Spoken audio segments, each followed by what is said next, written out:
Bismillahirrahmanirrahim or Assalamu alaikum.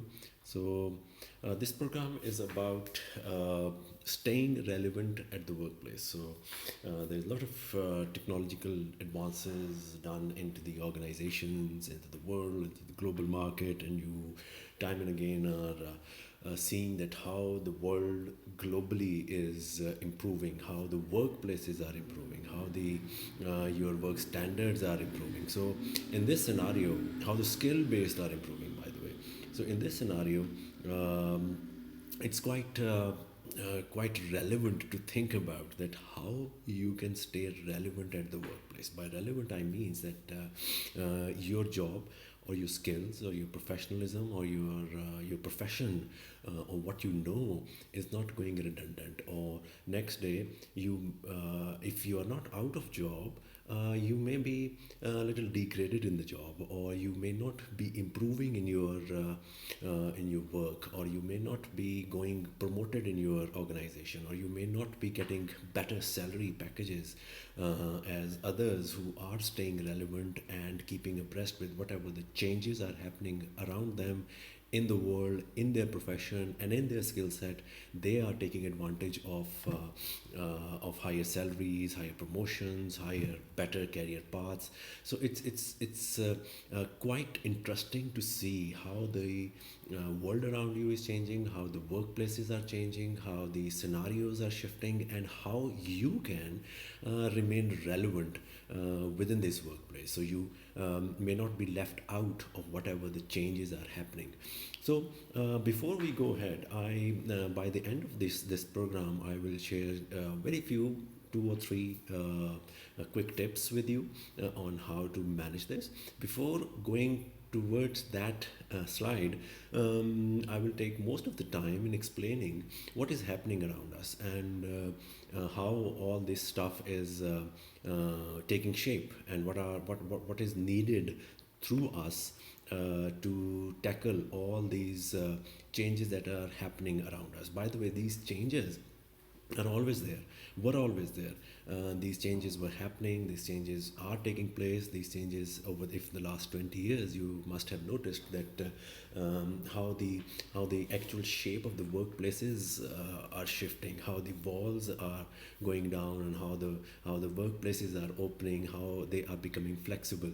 Just recently, I think in last year 2019, we heard that some companies in New Zealand and in Scandinavian countries, they have even reduced the work weeks from 5, from 6 to 4. So they are they are now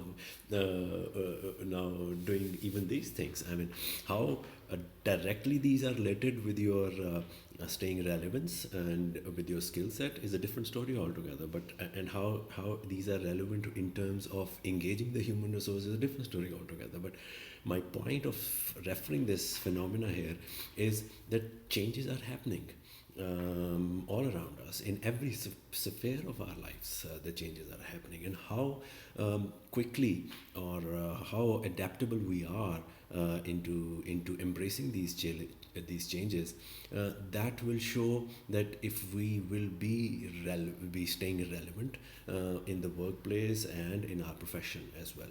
So why it is it's a very interesting statistics on the next stage, that next slide that I am going to say is to share that why it is important to stay relevant. One very one very kind of funny reason, it's that it's not going to end anytime soon. So it's not going to end anytime soon means that these changes, on the one hand, it means that these changes are not going to end anytime soon. So they will continuously keep happening and keep bothering and keep annoying you, whatever you think of them, however you think of them, these will keep on happening. And on the other hand, there's another meaning also, that if you think that if you think that you have already at the life's that stage where you have done all the stuff, and you have and it is not going to affect you anymore, think again, because you never know. It's not your life is not going to end anytime soon also. I mean this may be a very controversial statement, but you never know. how, when, and your life will end.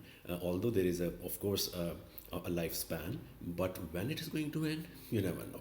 I mean, if you are into, before going ahead, let me show you statistics. What is how the researchers are transforming their researchers, and how they are transforming through data, how we should understand that where the life expectancies are going. So this is one of the data that is prepared by one of the professors by his team and him and herself, of London Business School. I mean, she's a researcher in all these new things that are happening around the world, and she has about 38 years of experience in teaching, and I'll share one more of her kind of research data in the next slides. But this particular slide is showing that what it is reflecting is that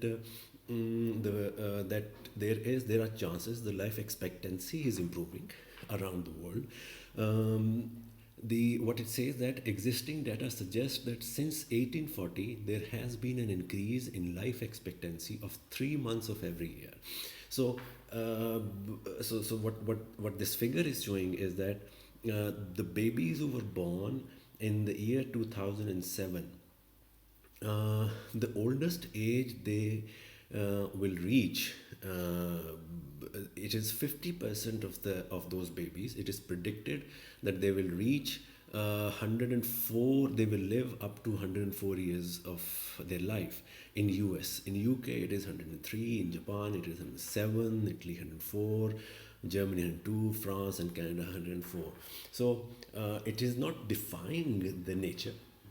By no means it is defying the nature. It is just reflecting on their research, and their research is based on the improvement that are made into the medical sciences, of course, into the living standards of course of these countries, and their research is reflecting as to how the doctors and the medical science is kind of not letting you die. They are helping you to stay alive. Now there is another school of thought also, and that is a very valid school of thought. There is a very authentic school of thought also, which you can call a religious school of thought, an Islamic school of thought, or a Pakistani school of thought, which says that we can't say that how many years that we live. Of course, it is true. It is 100% true. It is entirely into the hands of Allah how many years we are going to live. But it is at the same time, we cannot say that it will be 60, 70, 80. At the same time, we cannot say it is 107 or 104. What this data is reflecting is based on the new researches that are done, new improvements into the medical sciences that has happened over the years, that it is only 50% of the chance. It is only 50% of the babies who are born in year 2007. I mean, you can take 5 years plus or minus. I mean, around these years, if we could generalize this thing, it is predicted. It is only predicted that they will live up to these years in their life. And on another concept is, or perhaps phenomena, is that this is basically all those countries who are well developed countries. They have higher kind of life expectancy. Of course it may not be as applicable as in those countries as it is in Pakistan or in India or in Bangladesh or in southern African countries or some other Latin American countries, or within those countries also, in those areas which are still underdeveloped, or their people are malnourished. I mean, of course, this is again kind of really realistic data that we have on our hands, that it may not be applicable to those people or those countries. But at the same time, within those countries, within those people, within those cities, even if only those people who are listening to this vlog they at least have access to internet. They have at least access to the smartphone, and through smartphone and through internet and through YouTube, they have reached to this vlog. So those who are listening to this, I am maybe only addressing to those people. They may have, again, they may have uh, a good probability to live an extended life period. An extended, not exact figures, but an extended life period. Their life expectancy may have increased, regardless of the fact that nobody knows if you die tomorrow or the day after or next year. I don't know. Nobody knows when he or she is going to die. We time and again listen to people who was about the people who were just sitting with us yesterday, having dinner with us or breakfast with us, and now they are gone because of a heart attack or because of some failures within their body. So it is there. It is there that yes, you do not know when you are going to die, but looking at the changes that are happening around us, looking at the improvement into the engineering, into the life standards, we can guess. Again, we can guess that yes, there is an increase into our life expectancy, and that's why I'm saying that it is not going to end anytime soon. So, or maybe I should say that there is a probability that it is not going to end anytime soon. On the other hand, now going towards that school of thought, which is more religious, more Islamic, or more Pakistani, again we should believe that school of thought is also the same thinking that until Allah asks us to leave this earth or this life, we cannot go. So until that moment comes, and nobody knows when that moment comes, we need to remain relevant. So the end point is that we need to remain relevant regardless of what the researchers are saying, what the Western researchers are saying, what the kafir researchers are saying, and what we actually as individuals, as Muslims and Momins, as Pakistanis, as having our religious thinking, what we think. We also think that we can live a little longer than what it is. We So now I hope it is pretty clear that it is not going to end anytime soon, or it is whenever it ends. Regardless, whenever it ends, we have to remain relevant.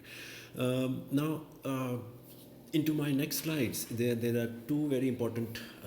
This slide, there are two very important concepts I will be sharing with you, which is based on what is happening around the world, and how the improvements into the technologies is how the improvement in the technology is shaping our workplaces. One very important concept is hollowing out of work. What hollowing out of work means is that the work is getting empty. The works are getting away, evaporating. I mean, there is very less that is real meat is left into many of the works around us. So the work in itself will be there, is still there, but the right words or the right thing would be that gradually they are evaporating. There are lots of things over the last, at least in the last, just take the last 2 decades, in last 20 years or 25 years, there are a lot of work that has actually been that the work is nowhere. That particular work is nowhere. And very typical examples of these are the jobs of the bank tellers. I mean, these jobs or these work is no longer existing now. They are now or being reduced into the most of the developed worlds. and it is as relevant into our society also. For example, bank tellers. I mean, the ATM machines have, although ATM machines are here since the first one was done in 1967, and over the last 2 decades, there's a thirst of ATM machines throughout Pakistan, throughout India, and Bangladesh, and all the developing world also. So it has. Although it has not reduced the jobs, the jobs of bank tellers. I mean, their jobs. There is a research also done on this, that the numbers of bank tellers, the jobs of bank tellers have also increased. I mean, the reason for this is that it is easier for banks now to open new branches, because the ATM machines are there, so they can afford to open new branches. And since the new branches are opening, the new jobs of bank tellers are also being created. But regardless of this, the automation of how you can draw out the money from the banks, or even deposit your amounts in the banks, and then the abuse of applications that's being created by most of the banks, the submission of bills on online or internet, and these have drastically reduced the work of that one individual who was sitting behind the window of a bank. Then bookkeepers. I mean, there are software, there are Microsoft Great Plans, there are ERPs, SAP, and Oracle, and they have done tremendous job of this, wherever all the bookkeeping is now electronic. So organizations are now feeling happier, feeling more productive, feeling more resource rich in terms of all these systems. And one particular example of the newspaper hawkers. I mean, how many times have you now do you see any newspaper hawker roaming in your city early in the morning, or the postman during the in the midday, coming in, knocking your door, or throwing a letter? I mean, these are, although they are there, newspapers. I just saw yesterday a newspaper in the streets, but it's very rare sight now. It's very rare sight. The postman, a very rare sight. And once it is now, it is rare. In the next few years, they may altogether disappear. I mean, the newspapers, the publishing of newspapers has reduced. The way we send the letters now has reduced. I mean, there's hardly anyone who goes to the post office and sends the letter. All the post office is still a very effective tool, a very efficient tool of sending the letters or parcels or stuff like that. But yes, it has tremendously reduced. So the work in the most, there are many works that have been evaporated, and this will happen in the future also. Now, and this is continuously happening. There are 4 questions asked by Professor Linda Gratton of London Business School, and she is the same who has done that research that I previously shared in my previous slide. The 4 questions that she asked were quite pertinent in regard to what is happening now, and how our young generation, and even sometimes you yourself, who are already into their mid of their careers, or perhaps in the start of their careers, or perhaps in the end of their career. I mean, these are 4 questions that people will start asking. Now, what are those 4 questions? I mean, they're very, very interesting, very simple things. One, where I am going to work, when I am going to work, how am I going to work, what I'm going to do, right? So where I'm going to work, I mean, it's the boundaryless. I mean, the offices, there may not be any offices. I mean, there's an influx of freelancers. There's an influx of people who are working from home. I mean, there are no boundaries. I mean, you don't require a cubicle to sit and work there. And there are companies even in Pakistan who have reduced this structure of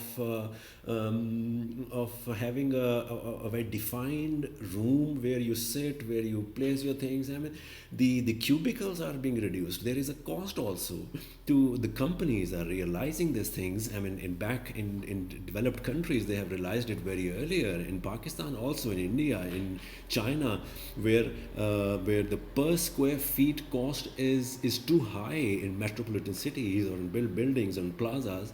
They are trying to reduce. Why we need to give one person a space of 4 by 4 feet where he could sit, he or she could sit and talk and spend all the day? And why not put him into, give him a laptop and a smartphone, and he or she works wherever he or she likes? So this is one question that is coming up, that where I'm going to work. And there are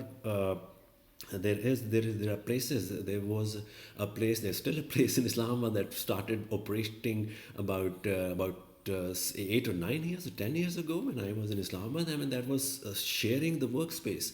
Now in Lahore, in Karachi, of course, there are places. In Lahore, there are where people are opening up a plaza, an office, and renting it out for people who are sharing their workplaces. I mean, those who have small companies, SMEs, or can't afford to rent out a whole building or places, they or can't afford to have secretarial support. These offices are providing them secretarial support, and at the same time they can sit and enjoy all the office luxuries by, of course, paying as whatever they are enjoying there. So it's not a fixed cost. They may be a variable cost also. So where in terms of location, in terms of cities, in terms of countries, and people sitting in Pakistan doing work regularly working for companies in States, for companies in Europe, for companies in Australia. I mean, people stand their work here and they do it here. So it's regardless that they actually go to States or go to any European country and work there, they can get work here, do it here, and send it back. So it's what I was saying, that the influx of freelancers. I mean, there's a freelancing platform that is working from Pakistan also. It's a remotesupport.com. I mean, there is few very famous ones like Fiverr or Upwork. I mean, these are all the places where all the businesses are going and giving away work, and there are also freelancers who are taking the work and getting a good payout of that. When I'm going to work, I mean, this is again a very interesting thing. You work as you like, whenever. If it's a day, it's a night, it's a midnight, it's during lunch hour, it's after lunch, it's in the evening, whenever. It's the 24 hours is your time. And if you are working with it's a global, that's exactly what the global economy is. You have clients in USA, so you have to work late evening. You have clients in Australia, you have to work early morning. So whatever, whenever the time, there is no bondage of time now. How I'm going to work? This is again, how means that whether on laptop, whether on applications, on a smartphone application, or going towards or sitting in an office, or speaking, or doing sales, or on the bus, on an aeroplane, on an air. I mean, you name it. How I'm going to work and what I'm going to do. So that's basically that's what question is again very harrowing also, that people are sometimes this is the graduate level stuff question, that actually what I'm going to do in this environment. So these are very interesting questions. Maybe you don't maybe you have answers to these. Maybe you have your own answers to this. Maybe I have some answers to this. But everyone has his or her own answers, and that's the beauty of what is happening around us these days. Or that is perhaps a very kind of a sickening thing also, that everyone has his own answers. So about 50 years ago, everyone had some very particular answers to things, because there was not much choices. But now there are a lot of choices, and there are lots of issues, and there are lots of options, and there are lots of opportunities, since there are lots of answers also, and everyone can come up with his or her own version or answers, because there are lots of information around. So the next thing, that's the next thing, which is basically will help you, which is helping basically the concept. The next concept that I'm going to share is basically going to help you to look inside, and also the organization. It will help organizations to see that. What is their responsibility and what is not their responsibility. It will also help individuals to see what is their responsibility and what is not their responsibility. And this concept is called democratization of L&D, democratization of learning and development, L&D, learning and development. Democracy. What democracy means? I mean, government by the people, of the people, by the people, for the people. So L&D, learning and development of the people, by the people, and for the people. So if you have any annoyance against democracy or democratization, I mean, this word has disturbs us sometimes, particularly in developing countries. It disturbs us. Democracy, oh my God, democracy, no, no, no, no, no, no. Oh, is this the democracy? Is this? So I'm not referring to that. If you need to understand about democracy or this kind of a stuff, go to some other program or listen to perhaps Dr. Taimur Rahman from LAMS, who is teaching political science, and he does fantastic programs on YouTube. They're wonderful, beautiful programs that he does. Or you may listen to Professor Hudbai or any other person who is kind of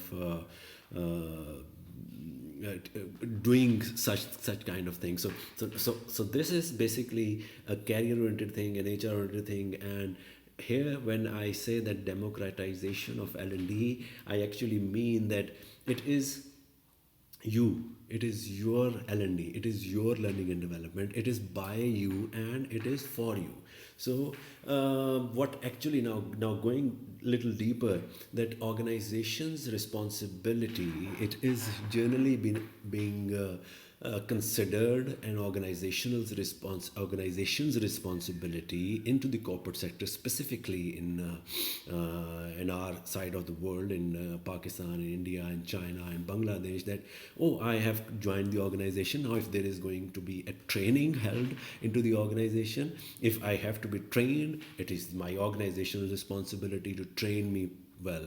It is my organizational responsibility to send me through some training. And organizations, fortunately or unfortunately, have also understood that it is their responsibility to train their people, to help them engage with the organization, and to provide their best skills and best performance to the organization.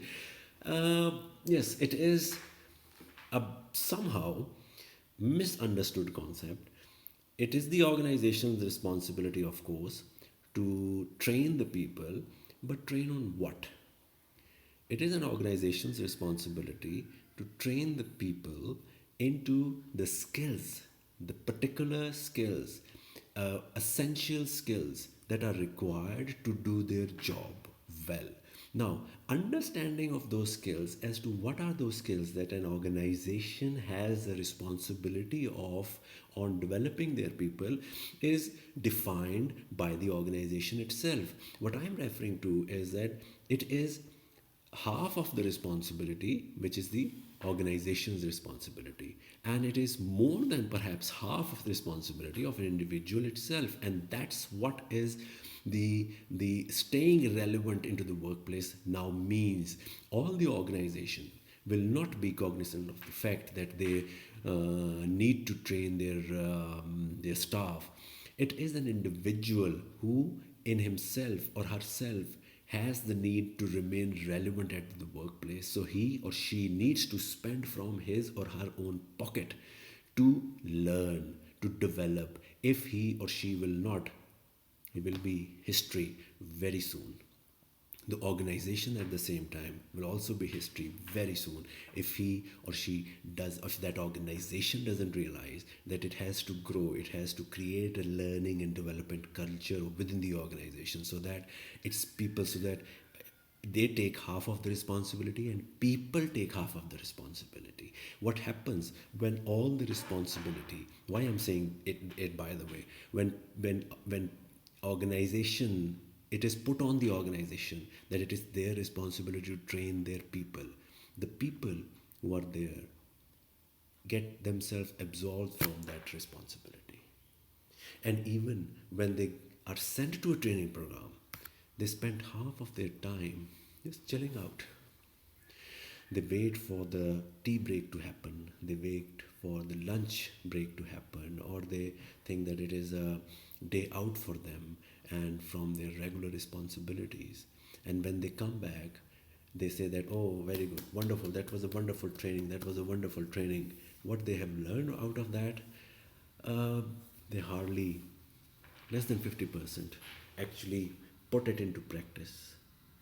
And if they have to put it in practice, they do it under another supervision from their HR manager or HR director and owner.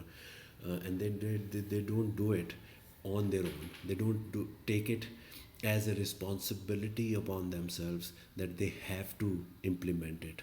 They have to improve their working. They have to improve their coordination. Now, if I could club it into two areas, it is an organization's responsibility to do the L&D of the people on very tough skills, like on technical skills for that matter, or hard skills that for that matter, like a new software the company is implementing. Training on that is the responsibility of the organization. A new machinery has come into the organization. Training on that is an organization responsibility. Perhaps new building they have acquired, or they are doing fire safety or security, or something in relation to the new concept the organization is bringing in, or new vision the organization is bringing. That is the responsibility of an organization to teach, to train, to develop its people on. But if it is only a communication skills, if it is only emotional intelligence, if it is only teamwork, if it is only problem solving, if it is only kind of business writing, I mean, this is not the organization. This should not be the organization's responsibility. This is your individual's responsibility to get yourself equipped with these things. This is basics. This is simple basics. You have to spend your own money. You have to spend your own time, not on the organization's time, not from the organization's money, but this is something that is going to help you. This is going to help you. It is going to stay with you all the time. So it is your responsibility, regardless. Today you are in this company, tomorrow you are into another company. That communication skills that you have learned, that team building skill, that emotional intelligence skill, that leadership skills that you have learned, that will stay with you. So it is for your benefit that you learn all this, and that is what you have to understand, that democratization of L&D, that it is for you, for your own development. And all the concept that the organization is bringing in through learning and development theories, that is basically implies individual responsibility. And if he or she is not doing that, going back to the first slide, the person is not going to remain relevant to the workplace 5, 6, 10 years down the line. So if you want to remain attractive to the employers, if you want to remain attractive to the workplaces, to the profession, keep moving on, keep learning new ideas, keep developing yourself so that you could complete the work which earlier you were doing in perhaps 1 hour, now in 30 minutes, 20 minutes, 10 minutes. And next time you don't have to do it, you pass it on to someone else so that you could develop. So you shouldn't be doing yet one work. Even 10 years down the line, you should be on to the next stage if you want to remain relevant. And if you want to because on the other hand, you never know when are you going to die. So you need to develop your own kind of learning and development discipline, and learning and development tools, and learning and development mechanism. Why it is important. Moving on, I will share you few interesting clips, not the clips, but few interesting research data that 30% of the work could be displaced globally by 2030 due to automation. So we all are looking at these data nowadays. I mean, there are this may be 25% or 25% or 20% or maybe 35% or 40% in the next 10 years, 15 years, 20 years. But this is going to happen, that the work is going to be displaced. So so this person who is this robot that you are seeing, very cute looking robot, this is going to take up most of your work. There are most of the Chinese restaurant now taking up the are excluding the waiters from their operations. I mean, there is one Chinese restaurant that has spent about more than $300 million to actually prepare a setup whereby there is no waiter, there are hardly any chef, and there is only 2-3 people who are attending the robots who could basically serve you. So that's basically what is coming up. And there is one pizza restaurant in Multan I heard about 1 year ago, which is also experimented. They have in Multan in Pakistan. They experimented with the robotic delivery person within their restaurant, within their pizza restaurant. So a robot is bringing up a pizza when it is ready to the table. See, things are moving on. 66% of the organization will face an internal skills shortage in the next 3 to 5 years. So, internal skills shortage. So, they will be bringing up new technology, they will be bringing up new ideas, they will be bringing up new production mechanism, new applications, new software, and there will be people within the organization who will not know how to run those systems. So that's basically coming up. That's basically happening. I mean, the improvement into the technology is bringing up organizations at a level where they themselves will feel that they are not even equipped to handle the mechanism or the machinery that is in their hands. So there will be organizations who would be shy away from bringing in new things because their people are not ready yet. So organizations have to make their people ready first, and to create that democratization of L&D where people in themselves will feel the urge, will feel the heat that if they not get ready, if they will not get ready, they will be getting out. So either get ready or get out. So that's the only thing that is coming up into the modern world. And then the employees, 42% of the employees are requesting better visibility and transparency about their career path opportunities also. So organizations should also understand that there are the employees also, they want a very clear picture of where their organization is taking them forward. And on the other hand, employees should also feel that where they themselves would like to go ahead, right? Then this is a very interesting, from career path, this is very interesting career path scenario that is shown here into this diagram. There's one white line which has kind of a ladder kind of movement, which is just traditional careers. On the horizontal axis, you could there are basically position seniority on these axes, and then the tenure is horizontal. So what is happening here is that traditional careers, as you must have seen, that they have a very gradual growth. As you become senior, as your tenure is getting higher, your seniority is getting higher. I mean, it's typical with the government services, or with the army, or with traditional organizations, where as senior you are, the more tenure you have in the organization, the more seniority you will have within the organization. So your career will have a very similar, very kind of identical steps in terms of their growth upwards. The today's career, what is happening here is that there are longer runs and steeper rises within the organization, or into different organizations. Like, what longer runs means that you have to spend a very long time of period or at one place. This is already happening into the corporate organizations. Those people who are not improving themselves, or they are shying away, or they do not know as to how they can improve their career, or improve their understanding, or improve their professional structures, they are remaining on the same place for a longer time period. So it is fortunately, unfortunately for them, that they are staying at the same place for a longer period. But whenever there is a growth, it is immediately they can have a higher growth, have a high steeper rise within the organization. And when it happens when they leave one organization and go to some other organization, and the other organization, you realizes that, oh, you were out of very bad you were there at a very low rank, so you come here and we give you a higher rank, and we give you a manager position where you were not getting earlier in the other in the previous organization.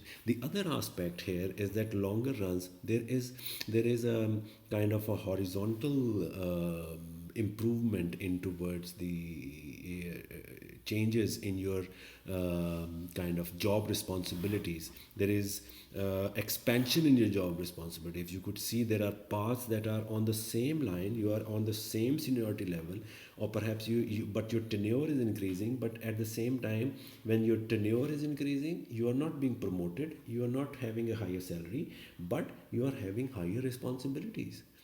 You are growing horizontally. That's the current scenario that is building up, that within the same position, within the same organization, you are being asked to do more work, you are being asked to do diverse kind of work, you are being asked to take up more responsibilities, your job description is increasing.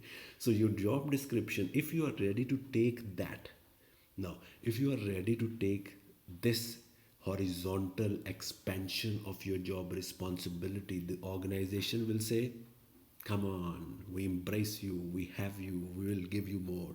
But if you're not ready for this, the organization does also know that you are not ready for this. You are not ready to take more responsibilities. If you are not ready to take more responsibilities, thank you very much, go to some other place, we don't have any space for you. What it means, that under this crunch times, or maybe under this improved times, or challenging times, or developed times, organizations may not wait longer for you to learn new skills.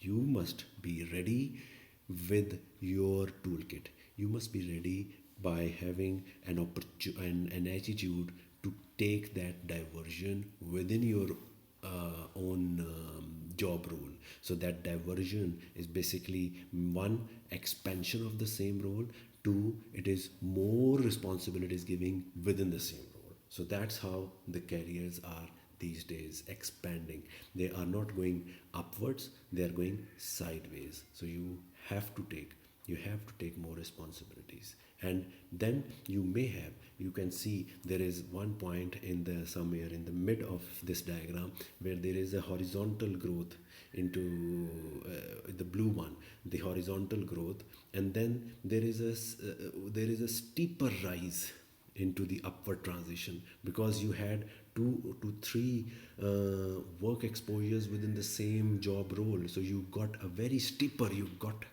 the next position very high, because you had that expansion, you had that breadth in your work role. That's very interesting thing to know. Now, what is in demand by the organizations? This is a PwC 20th annual global CEO survey, which is shared by, this is a survey done with the CEOs of the organization, and what the CEOs of the organization are demanding from their people as to what skills they require. I mean, few of them you can see are very usual, like what is this, like creativity, problem solving, and innovation. By the way, creativity and innovation, is a difference between both. Creativity is something that you have a new idea, and innovation is something that you basically put that idea into practice, you implement that. So they cannot be kind of intermingled, but or confused with one another. They are different things. So these are one very usual things: problem solving, yes, that is required by the organization leadership, that is required by the organizations. So these four things are very, they are common. They are normally being required by the organizations, and CEOs are also saying that yes, we require problem solving skills within the people, creativity, innovation, leadership. That's what requirement. Two other things that I also mentioned here, and I would like to particularly highlight those, is that one is collaborating globally. So that's very interesting thing. The CEOs require from you as an individual, as an employee, or as a manager, as a director, that you should be able, or as a junior member of the team also, that you should be able to collaborate globally. It is, you should be able to be so open, so enriching in yourself, that you should be able to reach to other people around the globe. You should be able to work with different nationalities, different ethnic background, people of different ethnic backgrounds, people of different religious backgrounds, people of different ages, people of different educations, people of different financial setups, different family backgrounds. So that is collaboration. It is, if we put it to the Pakistani context, and if you don't have any opportunities to work globally or collaborate globally, or you're into an organization which is not doesn't have any global setup or global intake or global clientele, what you need to understand is that within Pakistan, within the same organization, the collaboration within that whole system of people of different ethnicity or family backgrounds or education or ages. So the key line, the punchline, is that you need to have a good collaborating attitude with the people. And the last one is the flexibility and adaptability. That's basically comes natural to you.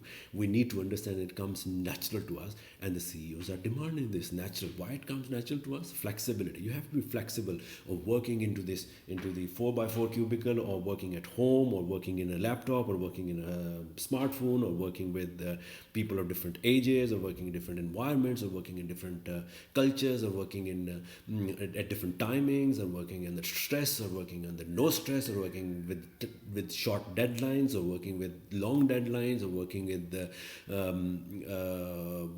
working in an environment where there is lots of threat to your job, and whatever. It's flexible. You should be flexible enough and adaptable enough to work whenever, wherever, however you are required to do. So that's what CEOs are demanding. So you should have that flexibility. And by the way, that flexibility and adaptability is quite natural to human beings. I mean, we are all adapting ourselves with the changing environments. Haven't we adapted ourselves with the smartphones? I mean, all the smartphones that we are carrying these days, we have adapted ourselves with the touch screens. Over the last only 20-25 years, there were no touch screens, and now everyone is having touch screens. Somehow we touch differently into the or incidentally into our phones. But yes, this is what adaptability is. We have adapted ourselves, especially here in the developing countries. We adapted ourselves, especially in Lahore, in Karachi, in Pakistan environment. We adapted ourselves with no electricity over the past many years. We were using UPSs. We were adapting ourselves with the timing of the electricity. We adapt ourselves with the heat. We adapt ourselves with the cold. So that's basically coming very natural to us. So when it comes natural to us, it is, the organizations are also demanding that it has to be a quality in you, that you need to adapt yourself and being flexible at the workplace as well, right? So now we are at the stage where we need to give some solutions to whatever. So how you can stay relevant. These will be very simple solutions. I mean, there's no kind of uh, very complex things that you need to do. It may sound complex to you because it is so simple that somehow so simple things turn out to be very complex. But staying relevant at the workplace, I can give you some ideas. You can have many ideas from many other things by listening to all the previous slides. Now let's go ahead and first thing, ask why it cannot be done this way. All the experiences, all the things that I will be mentioning here are the things which I personally have experienced, I personally have done on myself. So the first thing is, ask why it cannot be done this way. Whenever you go to a new organization, when you are going to a new setup, when you go to a new position, even at very junior position or somehow at a very senior positions, there are people already working into the organization or the department or in that setup. They will tell you that, sir, this is done this way into the organization, and this is continue to be done this way. And if you ask why it is, so they would give you something as to the owner says this, or the boss says this, or we have been doing it for many years like this, so we will keep on doing it that way. So you may also get into the same kind of routine as to doing it in the same way. But this is something, if you do this, you will be staying at the same place for a longer period. You will not be improving yourself. If you start asking your own ways, you start asking new kind of technologies to be used to do the same things, you will have very tough time on the one hand. On the other hand, you will have lots of personal improvement. You will be exercising your democratic right to L&D, your democratic right of learning and development. You will be utilizing that right. So ask that. Whenever you start a new job, a new position, a new place, a new work, use your own thinking. Whatever the way you are doing it, say that, okay, why cannot it be done? Maybe that may be a wrong way to do this thing, but at the end of the day, you might find out that was the wrong way that you were thinking, or there can be an improved way that you can, by using the technology or by using the new methodology or new techniques, you can put it into practice, right? The next one is, take a new lesson in technology regularly. So new lesson, you may not be needing new certification or new degree, but you should be you should be taking new lessons in technology regularly. Whatever is happening around the globe these days, that you can utilize to do your work more productively and more efficiently and even effectively, of course. Why it is important to take new lessons is to why the organization need you. Why will organization need you? What is that that will keep you relevant into the workplace? Remember only one thing: you need to be productive and effective. These are two very important aspects. You should be. If you're not productive anymore, if you're not effective anymore, if you are not impactful anymore, organization may not need you. The people around you may not need you. To stay relevant at the workplace, or for that matter, to stay relevant into the society that you are living in, you have to have something which makes you more productive and more effective. These are the two very essential elements that you need to always focus on. What is your productivity to the organization, and what is your effectiveness to the organization? Maybe the organization may not tolerate you for long. They may be 1 year, 2 years, or 3 years, and then that's it. I mean, in the recent scenario, if you could see what is happening into the cement industry, what is happening into the telecom industry, what is happening into the banking industry, what is happening into the auto industry. There are many factors that is coming in. I'm not saying that because of some technological increase, the cement industry is downsizing the people, or any other industry is downsizing the people.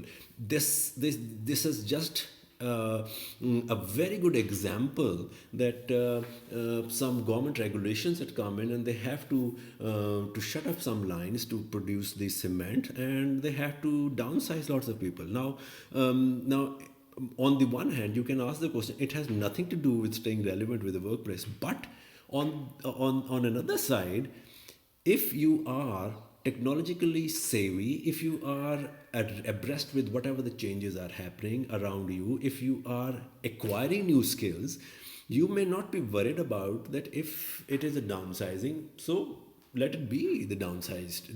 Let I be downsized. I have lots of other skills that I can utilize to utilize my day productively, effectively, and to earn something out of that. So it is that important that you never know that why some downsizing on some merger or some right sizing is done around you or in your organization. But when you are ready for that effectiveness and that productivity and that relevance, you will be least bothered that if these changes are happening around you, and you can move on very seamlessly, very quickly, maybe with some discomfort, of course, but into the new position or into the new work.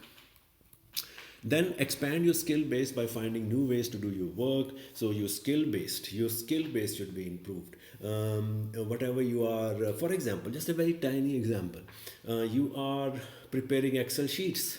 Okay, it's a simple work to prepare an Excel. Everybody in the corporate world or in the organizational setups know how to prepare an Excel sheet. So learn new formulas, because Excel in itself is improving tremendously.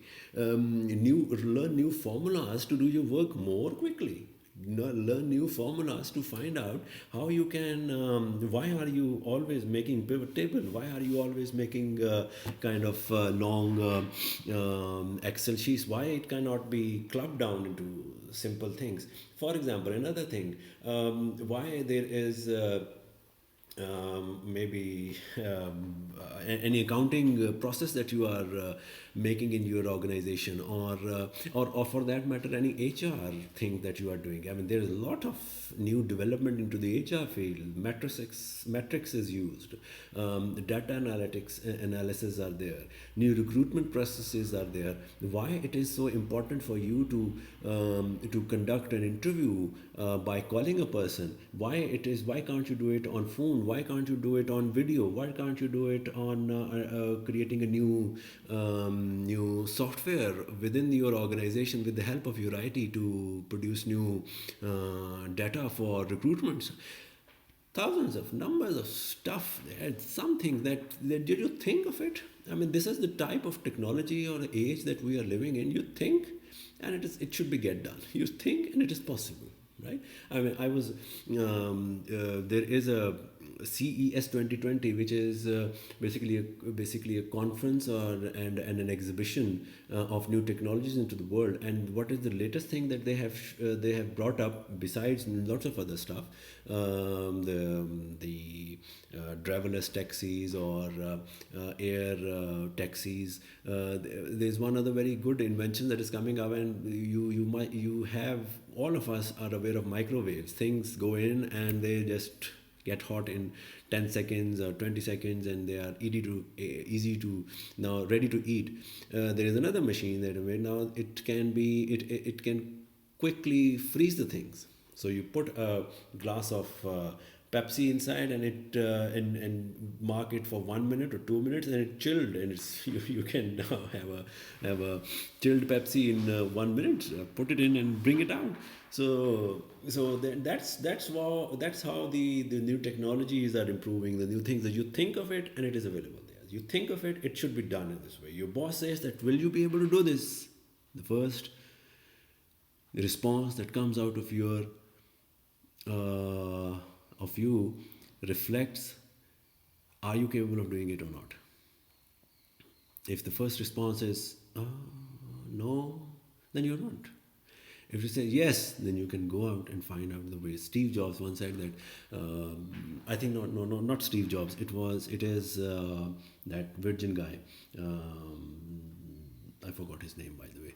The Virgin guy, Richard Branson. Yes, Richard Branson. He said that if a boss asks, if someone asks that you can do this work, you should first raise hand and say that, okay, yes, I can do this, and then find out the way. Even if you don't know how to do this, then go out and find out the way how to do it. And he says that it is 95%. He's sure that you will find out the way. Once you have raised the hand and you've got the project, you will go out and find out the way to save yourself from embarrassment. You'll find out the way how to do it, whatever the way that may be. Anyway, and the fourth thing is find new work. Right? Find new work. Not necessarily that you should leave your current job and find new work. Go to your boss. Ask him, give me new work. Give me new work. I've done this thing a number of times. I've done this, I've done this, I've done this. Give me new work. Staying in the same job. Not necessarily finding new job, finding new work within the same organization, because you have seen there is a literal expansion of the careers. You need to expand within your own career to stay relevant within the same organization. If you are only good for data entry, if you are only good for HR, if you are only good for marketing, if you are only good for sales, if you are only good for production, if you are only good for accounts, you are only good for that. For that matter, I mean, organizations are not going to tolerate you for long.